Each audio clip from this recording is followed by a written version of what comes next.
Aujourd'hui en France, plus d'1 million de personnes âgées et de personnes handicapées sont soignées ou accompagnées quotidiennement par 730 000 professionnels au sein des 20 000 établissements et services médico-sociaux publics, privés non lucratifs et privés commerciaux répartis dans toute la France. La Cour des comptes a décidé d'enquêter sur les risques professionnels dans ces établissements et services, c'est-à-dire sur les accidents de travail et les maladies professionnelles.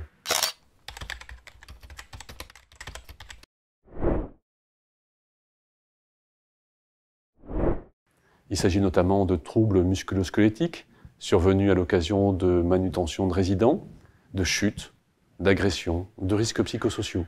Les journées de travail perdues dans ce secteur au titre des risques professionnels représentent près de 17 000 postes par an. Quels sont les enseignements principaux de cette enquête? Dans 4 catégories d'établissements et services, notamment les EHPAD, mais aussi les maisons d'accueil spécialisées pour personnes en situation de handicap ou les services à domicile, la fréquence des accidents est 3 fois supérieure à la moyenne de tous les secteurs d'activité en France. Elle est aussi supérieure de 30% à celle du bâtiment et des travaux publics, un des secteurs les plus à risque.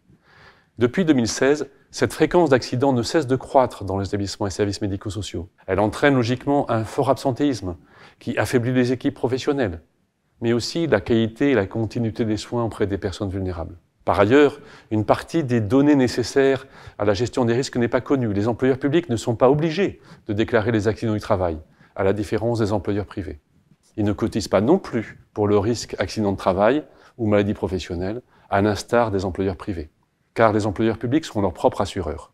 Dans le secteur des EHPAD, des maisons de retraite, la Cour montre qu'il y a un lien très fort entre la fréquence des accidents du travail d'une part et le taux d'encadrement d'autre part, c'est-à-dire le nombre de professionnels par rapport au nombre de personnes âgées ou handicapées accueillies. Améliorer le taux d'encadrement en le rapprochant d'un agent pour un résident réduit de 30% la fréquence des accidents de travail. Les aides-soignants, les aides médico-psychologiques et les auxiliaires de vie sont particulièrement exposés aux risques et ils appellent une attention particulière. Face à ces constats, la Cour des comptes formule plusieurs recommandations. Tout d'abord, rendre obligatoire la déclaration des accidents du travail par les employeurs publics et mieux coordonner les systèmes d'information des 2 gestionnaires du risque, public et privé, pour les accidents de travail, afin d'organiser une prévention plus efficace. Deuxièmement, étudier le bilan coût-avantage de la situation d'auto-assureurs des établissements publics et établir les cotisations d'accidents de travail sur la base du risque observé pour chacun des employeurs privés.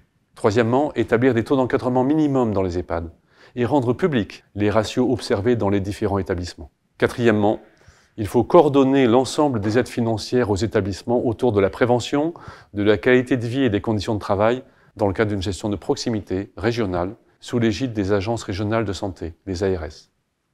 Enfin, dernière préconisation, élaborer des recommandations sur la prévention et la santé au travail des aides-soignants et des professions apparentées dans les établissements et services médico-sociaux.